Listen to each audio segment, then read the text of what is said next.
experiências com Carlinhos foram muitas, né? Mas uma que marcou, né? A gente precisa falar da primeira experiência, né? Que a gente viveu, né? Que causou assim tudo isso, né? Tudo isso, toda a reviravolta assim na vida de Carlinhos. Hoje é sábado e eu estava lembrando aqui que todo sábado lá na casa da minha cunhada Patrícia, né? Eles se reúnem, aquela galera toda que era da farra do bicho, né? Aquele que eles gostavam, né? De tomar cervejinha, tudo, serrote. E Carlinhos e Marcos tiraram a noite pra me zoar, né? Eita, o padre, ó, pronto, o padre chegou agora, vai dar a benção, bora padre, vamos dar a benção logo aqui, aquela brincadeira toda, né? E eu ali também, assim, levando tudo na brincadeira, mas Nossa Senhora ela me pediu, veio assim no meu coração, para que rezasse por ele, né? E ele brincando, conversando, estavam jogando baralho, e eu coloquei a mão assim na costa dele, né? Fiquei assim como se estivesse abraçado, para ele não perceber que eu estava em oração.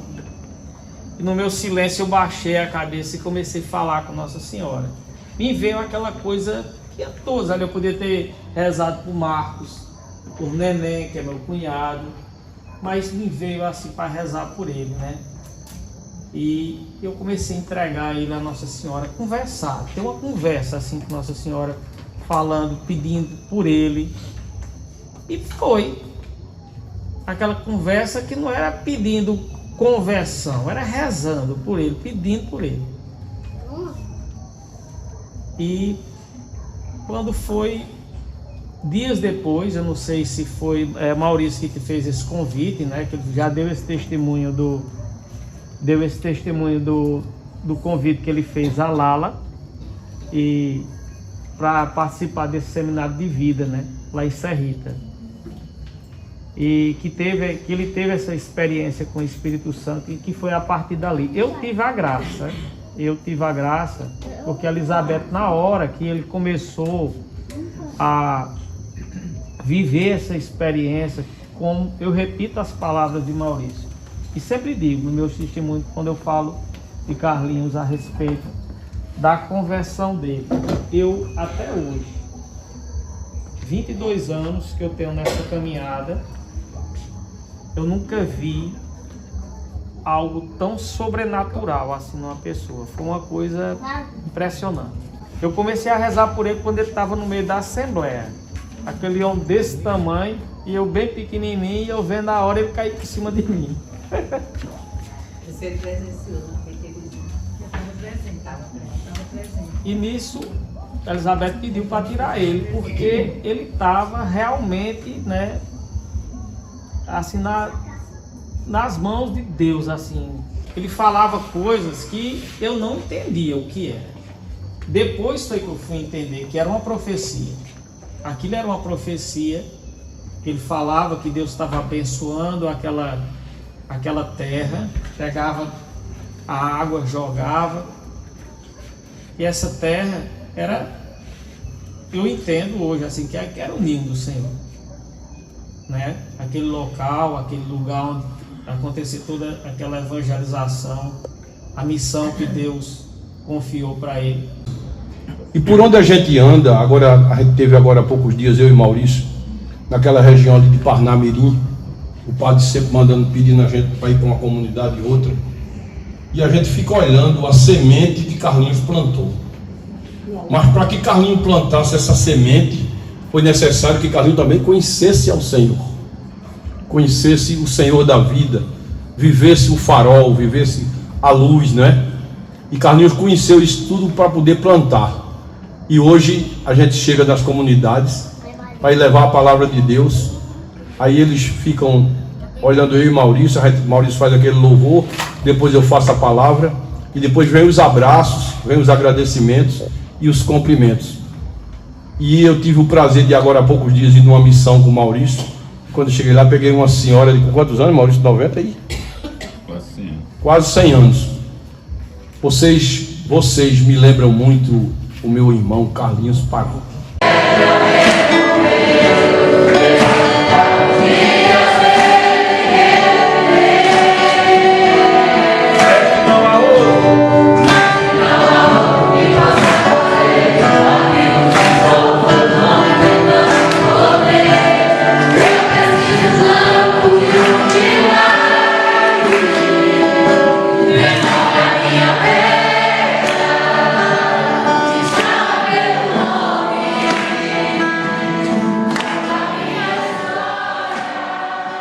Foi o meu tudo. Eu hoje agradeço assim a Deus toda hora, todo instante. Eu agradeço a Deus e agradeço mais ainda ao Senhor Antônio e a Dona Neuda de Garcia por ter me dado aquela graça de eu conhecer aquele grande homem. Um dia, Cida, uma mulher que canta na igreja, se vocês conhecem Cidona, me falou de compadre Carlinho, que ele tinha um grupo de oração na quarta-feira lá no Carlos Pena. Mas toda vez que era para mim ir, sempre tinha uma coisa para mim não ir. Mas quando foi um dia, tem momento da vida da gente que a gente vai descer num buraco e a única salvação você tem que procurar uma solução. Porque naquele momento é tudo ou nada. Eu disse, eu vou conhecer esse Carlinho Parente, eu vou conhecer esse grupo de oração e fui. Quando eu cheguei lá, aquela coisa assim, com vergonha lá atrás, que eu não sabia nem o que era, não estava entendendo nada, fiquei lá no último banco. E ele começou a falar toda a minha vida. Eu digo, esse homem estava lá em casa. Ele estava lá em casa.